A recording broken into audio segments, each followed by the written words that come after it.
if we are to do the work of God because of what we have been through, right? You look at our story, and every one of our stories are different.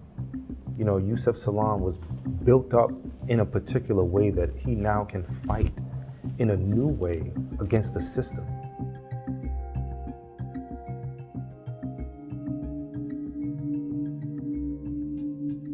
Every young black male who was in the park last night is a suspect in the rape of that woman who is fighting for her life right now.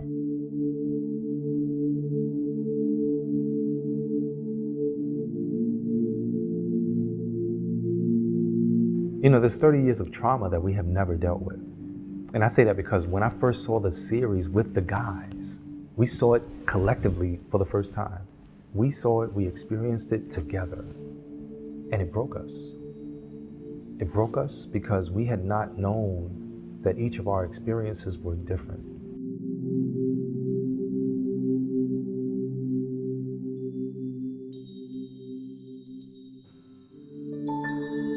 When you look at mass incarceration, when you look at the warehousing of people, it's a great disservice when we look at where we are in the context of the globe. Here we are supposedly the superpower of the world.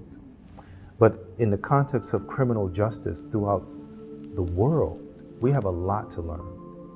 We can look at the Netherlands, we can look over here, we can look over there. There used to be a time where if a person committed a crime, they went to the correctional facilities to go to a place to get a behavior corrected so that they can return to society and become a productive member again. But now this punitive thing that happens, where not only do we give you time, but we have this sadistic thought in our mind that if I give this person 2 life sentences plus 99 years, it somehow satisfies things. But the worst part about it is that it is overwhelmingly one-sided and biased. Because when you look at the makeup of the prison industrial complex in America, it's overwhelmingly black and brown.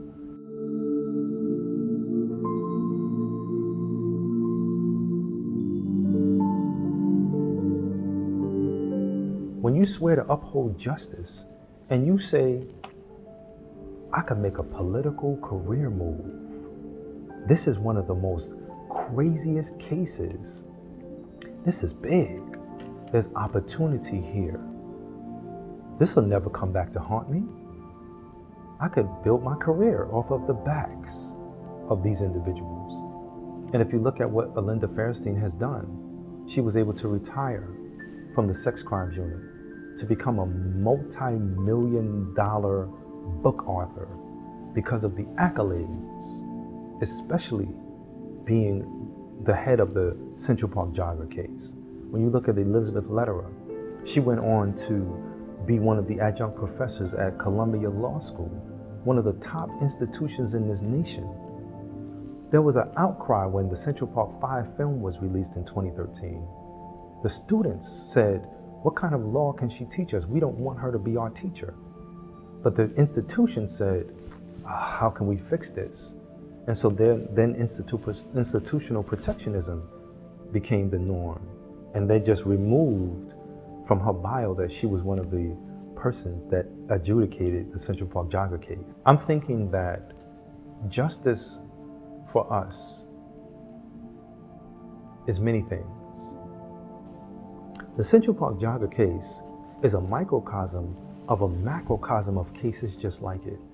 And so further justice would be to open up all of the cases that Linda Fairstein and those who were involved with her had adjudicated after the Central Park jogger case.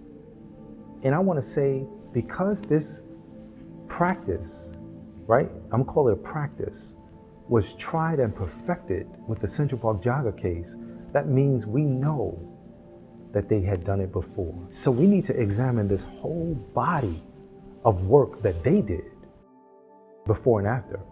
I'm not saying that the whole police department is corrupt, but the light and the cameras are only shown on the corrupt ones. And so if it's 1, if it's 2, if it's 5 out of the millions, we need to get rid of those bad apples.